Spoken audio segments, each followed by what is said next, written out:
Good morning dear students of class 9। 8.1 exercise के question 8 तक मैंने डिस्कस किए थे।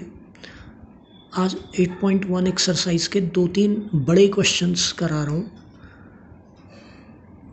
इन्हें भी आप आज सॉल्व करने के बाद आपके पास 2 दिन का टाइम है। कल और परसों ट्यूसडे क्लास होगी, गूगल मीट से होगी, और इन 2 दिनों में आप ये 3 क्वेश्चन खुद भी सॉल्व करके इनके सॉल्यूशंस भेजना। पिछली बार लगभग सब बच्चों ने भेज दिए। जिन्होंने नहीं भेजे हैं अभी तक उनको मैं कल फ़ोन करूँगा। उन्हें आज और टाइम दे रहा हूँ मैं। जिन्होंने नहीं भेजे थे सॉल्यूशंस पिछली बार वाले, वो ज़रूर भेजें ताकि मुझे फ़ोन ना करना पड़े। फिर जो लिस्ट मेरे पास है उसको भी मैं भेज दूँगा कितने बच्चे अभी रह गए। और आज वाला काम भी आप दिखाइएगा। इसके बाद अगले हफ्ते में किसी दिन मैं चैप्टर 6 लाइन्स एंड एंगल्स वाले चैप्टर का से टेस्ट लूँगा, ठीक है। उसको भी आप रिवाइज़ करना, लाइन्स एंड एंगल्स चैप्टर। अगले हफ्ते आप मान के चलो सैटरडे को टेस्ट लूँगा। तो इन दिनों में आप चैप्टर 6 का रिवीजन करें, एक काम, और जो आज करा रहा हूँ इसको क्लास वर्क कॉपी में करें, ये दूसरा काम है मैथ्स में। और आज जो 8.1 का क्वेश्चन 9 मैंने यहाँ पे नोट किया है थोड़ा सा, आप अपनी बुक भी खोलिएगा जब ये वीडियो देख रहे हैं। तो इस क्वेश्चन में ABCD एक पैरेललोग्राम है। P और Q पॉइंट्स हैं डायगोनल BD पर, और इस तरह से सिचुएटेड है कि DP डिस्टेंस इक्वल है BQ डिस्टेंस के, ठीक है। ये 2 डिस्टेंसेज इक्वल है, PQ equal to DP।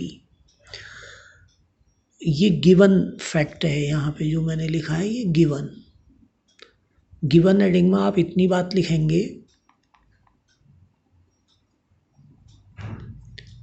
Quadrilateral ABCD is a parallelogram and DP is equal to PQ।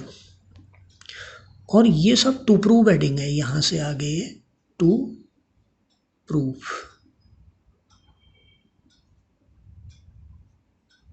To prove part 1,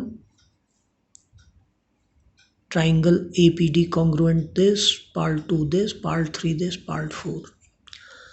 अब APD अभी हमारा फिगर में बना नहीं है। जब मैं A से P को ज्वाइन करूँगा तो ट्राइंगल APD बना।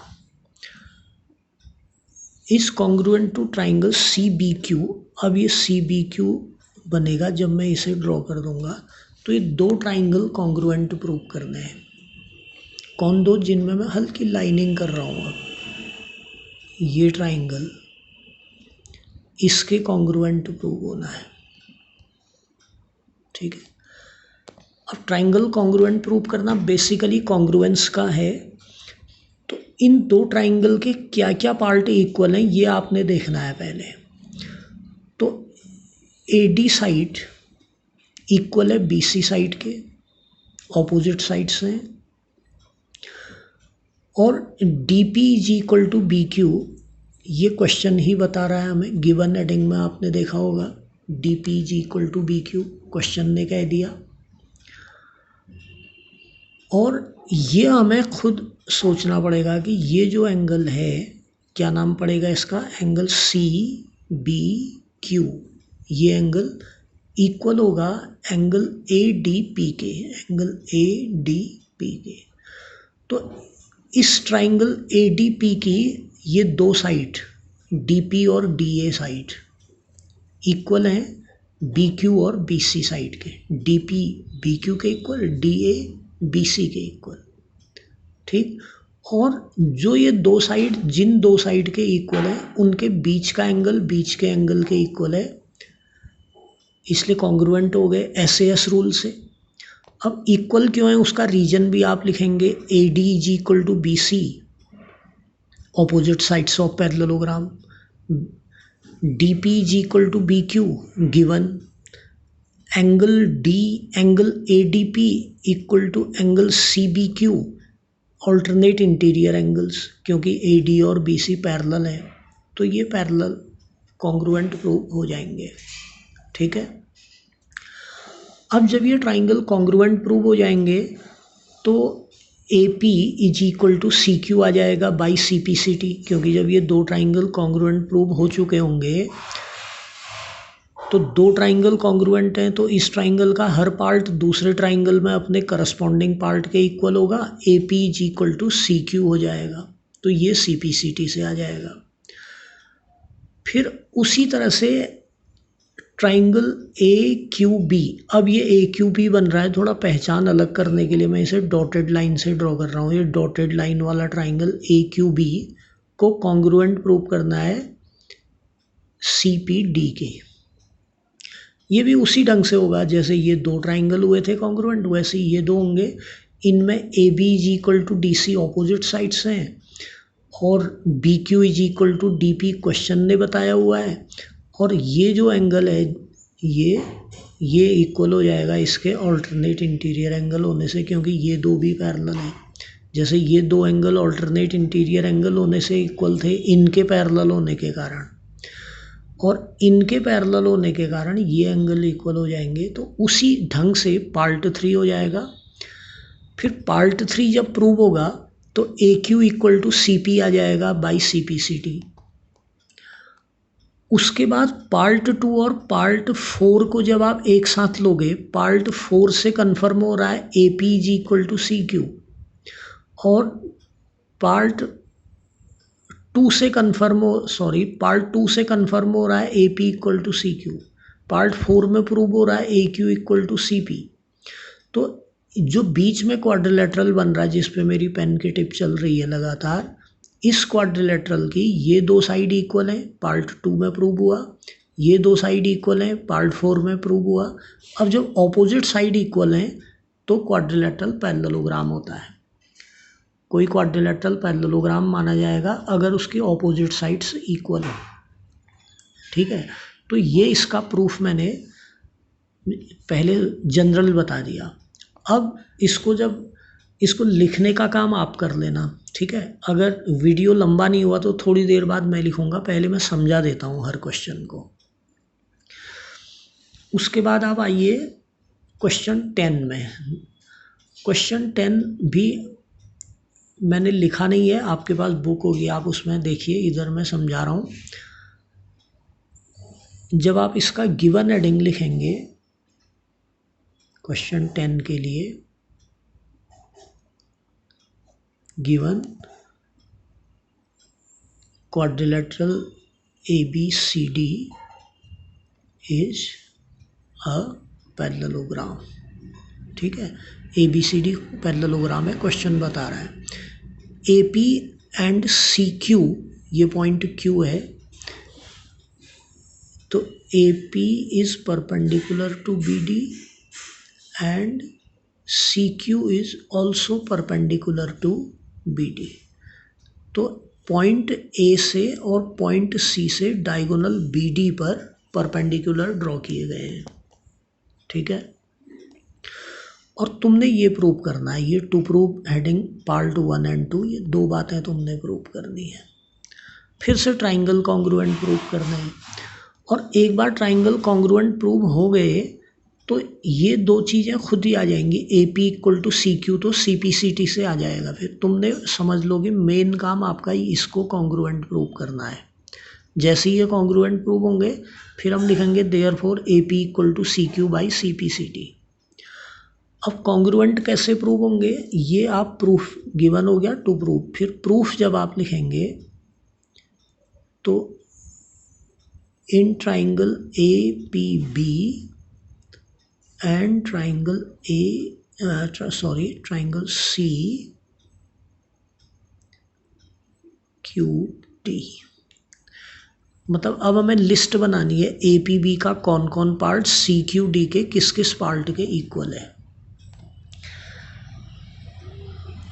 तो ए पी बी की A B side C Q D की डी सी साइड के इक्वल है, क्योंकि ये ऑपोजिट साइड्स ऑफ पैरेललोग्राम है, तो हमने इस बात को लिखा A B is equal to C D. उसका कारण भी बगल में लिख दिया, opposite sides of parallelogram A B C D. ठीक है, फिर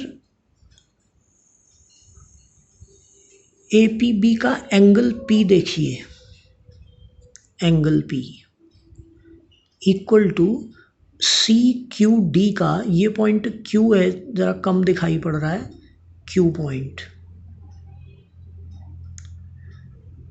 तो angle P of A P B equal to angle Q of C Q D, क्योंकि ये ईच 90 है परपेंडिकुलर होने के कारण। तो angle P is equal to angle Q each 90 degree given. Given कैसे है, देखो हमने गिवन हेडिंग में लिखा है A P perpendicular on B D है और C Q perpendicular on B D, इसलिए ये ईच 90 डिग्री है। Angle P equal to angle Q each 90। और ये एंगल देखिए आप, angle A B P, angle A B P ये इक्वल है एंगल सी डी क्यू के, एंगल सी डी क्यू। ये ऑल्टरनेट इंटीरियर एंगल्स हैं, ऑल्टरनेट इंटीरियर एंगल्स। अब ए बी पी के दो एंगल और एक साइड इक्वल है सी क्यू डी के दो एंगल और एक साइड के। ऐसी परिस्थिति में, ऐसी कंडीशन में ट्राइंगल कॉन्ग्रुएंट हो जाते हैं। तो therefore triangle A P B is congruent to triangle C Q D, और ये है बाय एंगल साइड रूल। ठीक है, तो एंगल साइड रूल से ये कॉन्ग्रुएंट हो गए।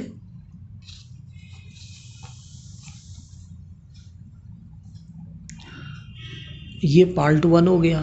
अब अगर दो ट्राइंगल कॉन्ग्रुएंट हैं तो हर पार्ट अपने करस्पॉन्डिंग पार्ट के इक्वल है, तो ए पी साइड इक्वल होगी सी क्यू के by C P C T. ये पार्ट 2 आ गया आपका। और वैसे मैं कॉन्ग्रुएंस चैप्टर के दौरान काफ़ी बार बता चुका हूँ, लेकिन मैं फिर बता दूँ कि जैसे ये ट्राइंगल इसके कॉन्ग्रुएंट है, तो इसका हर पार्ट, 6 पार्ट में से हर पार्ट दूसरे ट्राइंगल के करस्पॉन्डिंग पार्ट के इक्वल होगा। वो करस्पॉन्डिंग पार्ट पहचानने का तरीका है ए पी, जो कि पहला और दूसरा अक्षर से मिला के जो साइड बन रही है ए पी, वो इधर पहले और दूसरे अक्षर से जो मिल रहा है सी क्यू के इक्वल। ये ए पी की करस्पॉन्डिंग साइड सी क्यू होगी। पी बी यानी कि second third letter, P B side की करस्पॉन्डिंग साइड क्यू डी है, ए बी साइड की करस्पॉन्डिंग साइड सी डी है। तो ए पी इक्वल होगी सी क्यू के, पी बी इक्वल होगी क्यू डी के, ए बी इक्वल होगी सी डी के। एंगल ए इक्वल होगा एंगल सी के, एंगल पी इक्वल होगा एंगल क्यू के, एंगल बी इक्वल होगा एंगल डी के। ठीक, कॉन्ग्रुएंट अगर ट्राइंगल है तो ऐसा होगा। और क्वेश्चन 12 का भी आप पहले हिंट ले लीजिए, उसके बाद मैं हिंट ही दे पाऊँगा, क्योंकि मैं ये 14 मिनट का वीडियो बन चुका है। क्वेश्चन 12, इसमें ए बी सी डी एक ट्रेपीजियम है। ठीक, ट्रेपीजियम का मतलब मैं फिर बता दूं, ऐसा क्वाड्रिलेटरल जिसकी दो ऑपोजिट साइड पैरेलल हो, ऐसा ट्रेपीजियम है। और नॉन पैरेलल साइड से यानी कि ए डी और बी सी इक्वल है। ठीक है, ये दो साइड इक्वल है। ये गिवन है। जब आप इसका गिवन हेडिंग लिखेंगे तो सुन लीजिए क्या लिखोगे गिवन हेडिंग में। Given A B C D is a trapezium in which A B is parallel to D C and A D is equal to B C. Book आपके पास है, बुक से भी आप देखिएगा। और टू प्रूव में ये पार्ट है, ये मैंने गिवन हेडिंग सीधे बोल दिया, लिखा नहीं। और टू प्रूव ये भी बुक में लिखा है, ये टू प्रूव है। अब इसमें एक इम्पॉर्टेंट स्टेप है कंस्ट्रक्शन। गिवन भी आप लिखें, मैंने आपके लिए छोड़ दिया। टू प्रूव ये लिखा हुआ है। कंस्ट्रक्शन, कंस्ट्रक्शन ये है बच्चों कि पॉइंट सी से डी ए के पैरेलल एक लाइन ड्रॉ करनी है। पॉइंट सी से, थोड़ी देर में कैमरा हटा रहा हूँ।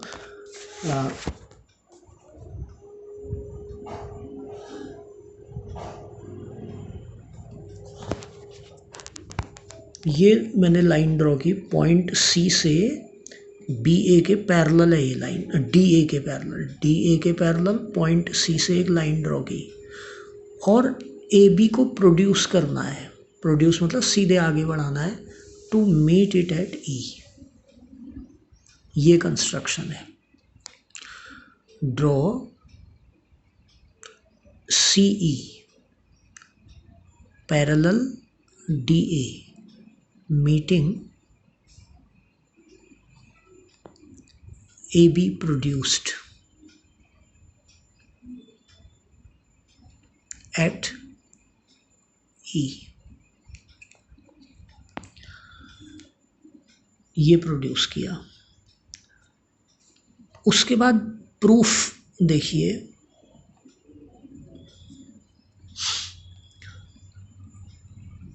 डी ए पैरेलल सी ई हमने ड्रॉ कर रखा है और A B parallel D C है, क्वेश्चन ने बता रखा है। ए बी को प्रोड्यूस किया तो ए ई जो बनी ये भी डी सी के पैरेलल ही है। तो प्रूफ में आप ऐसे शुरू करेंगे, ए ई आप ए बी का ही प्रोड्यूस्ड पार्ट है, तो A B parallel D C, ये गिवन में ही आ जाएगा। और A D parallel C E by construction, by construction. Therefore quadrilateral DCEA is parallelogram. ठीक है, क्योंकि ऑपोजिट साइड पैरेलल हो गई। DC पैरेलल AE हो गया, AD पैरेलल CE हो गया। अब ये दो ऑपोजिट साइड, ये दो और ये दो ऑपोजिट साइड पैरेलल हो गई, इसलिए DCEA पैरेललोग्राम हो गया। अब पैरेललोग्राम जब ये है तो पैरेललोग्राम में बहुत प्रॉपर्टीज होती हैं। वो क्या प्रॉपर्टीज हैं कि एडजेसेंट एंगल्स का सम 180 होता है, ऑपोजिट साइड्स इक्वल होती हैं, इस तरह की।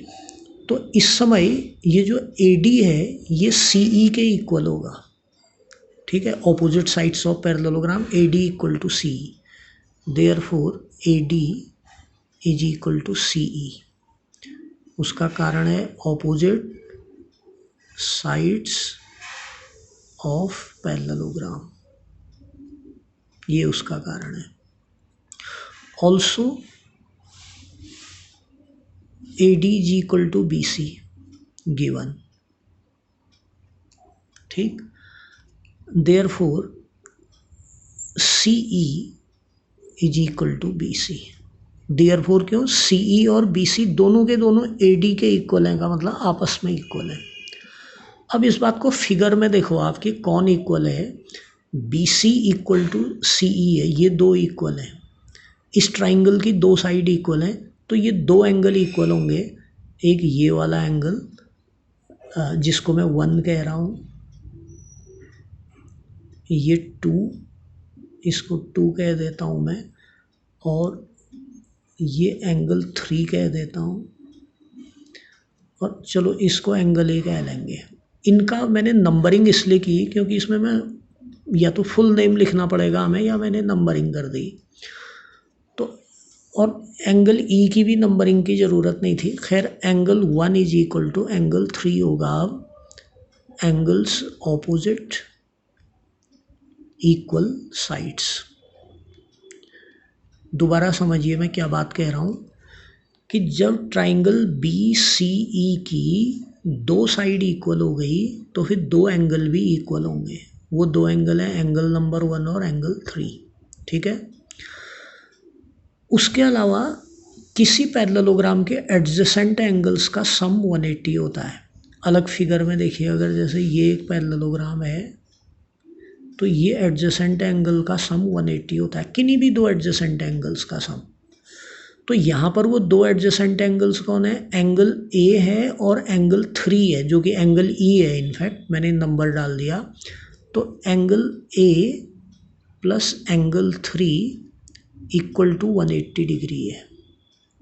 उसका कारण है एडजेसेंट एंगल्स ऑफ पैरेललोग्राम है ये, इसलिए इनका सम 180 है। मतलब हम कारण बता रहे हैं ये एडजेसेंट एंगल्स ऑफ पैरेललोग्राम है, इसलिए इनका सम इक्वल टू 180 है। और एंगल 1 प्लस एंगल 2 ये भी 180 है। फिगर देखिए आप, एंगल 1 प्लस एंगल 2 180 है लीनियर पेयर होने के कारण। Therefore angle A plus angle 3 equal to angle 1 plus angle 2। क्यों इक्वल, ये टोटल भी 180 है और ये टोटल भी 180 है, ठीक। अब यहाँ आप एक इम्पॉर्टेंट बात देखिए, मैं 3 से 1 को कैंसिल कर रहा हूँ। मान लो मैं एंगल प्लस एंगल 3 को वहाँ ट्रांसपोज करता हूँ तो माइनस एंगल 3 होगा, और एंगल 1 से एंगल 3 कैंसिल हो जाएगा क्योंकि एंगल 1 और एंगल 3 इक्वल है। वही मैंने बिना ट्रांसपोज किए ही कैंसिल कर दिए। मान लो एंगल 3 24 डिग्री का है तो एंगल 1 भी 24 डिग्री का है, 24 से 24 कटेगा, ठीक है। इक्वल है का मतलब ट्रांसपोज होने के बाद कैंसिल होगा, मैंने पहले ही कह दिया। Therefore angle A is equal to angle 2 आ गया। एंगल 2 मतलब एंगल बी, शॉर्ट नेम उसका एंगल बी था कंस्ट्रक्शन से पहले, तो और angle A is equal to angle B हो गया। ये पार्ट 1 प्रूव हुआ। अब इसी तरह से जब आप angle C is equal to angle D prove करेंगे तो ऐसे ही आप लिखेंगे कि D plus A 180, 2 plus C 180, ठीक है।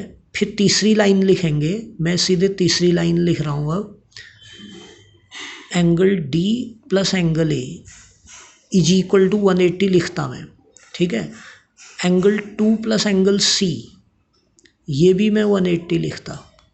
फिर तीसरी लाइन में इनको इक्वल करता। पहली लाइन में डी प्लस ए 180 आप लिखना, दूसरी लाइन में 2 प्लस सी इक्वल टू 180 लिखना इसी ढंग से। फिर तीसरी लाइन में D plus A equal to 2 plus C, दोनों इक्वल टू 180 डिग्री हैं इसलिए।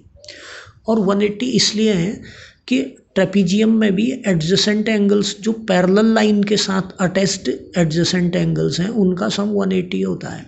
अलग से भी समझ लो, जैसे ये एक ट्रेपीजियम है ये, तो ये पैरेलल लाइन के साथ अटैच्ड ये वाले एडजेसेंट एंगल का सम 180 होगा। इस वाले और इस वाले का सम भी 180 होगा, लेकिन इनका सम नहीं होगा 180, ना इनका होगा। ट्रेपीजियम में सिर्फ लिमिटेड एडजेसेंट एंगल का सम होगा। तो क्योंकि ABCD ट्रेपीजियम है उसके कारण ऐसा हुआ। अब क्योंकि हम angle A is equal to 2 prove कर चुके हैं तो 2 से हम A को कैंसिल कर सकते हैं। Therefore angle D is equal to angle C आ जाएगा। ये आपका पार्ट 2 आ जाएगा। अब कॉन्ग्रुएंट प्रूव करने वाला आप खुद करना है, बहुत इजी है। AB कॉमन साइड हो जाएगी, ABD, और इसमें AB कॉमन साइड हो जाएगी। कुछ एंगल इक्वल आ चुके हैं तो कॉन्ग्रुएंट आप खुद करना। और कॉन्ग्रुएंट प्रूव हो जाने के बाद AC इक्वल टू BD ये बाई CPCT आ जाएगा, ठीक है। तो इस तरीके से आप इसे करेंगे। और ये काम, ये 3 क्वेश्चन मुझे करके आप पिक्चर क्लिक करके भेजिए। जिन बच्चों ने पिछली बार काम नहीं भेजा वो भी भेजिए, और उसके लिए आप तैयार रहिएगा। चैप्टर 6 के टेस्ट के लिए मैं अगले हफ्ते सैटरडे को लूँगा। ट्यूसडे को क्लास होगी ऐप में, गूगल मीट ऐप में। सारे बच्चे प्रेजेंट रहें। और फीस जमा करने की लास्ट डेट 31 अगस्त है, ये भी आपको याद दिला दूँ। इस बीच आप अगर करें तो 31 अगस्त तक लास्ट डेट है। Thank you.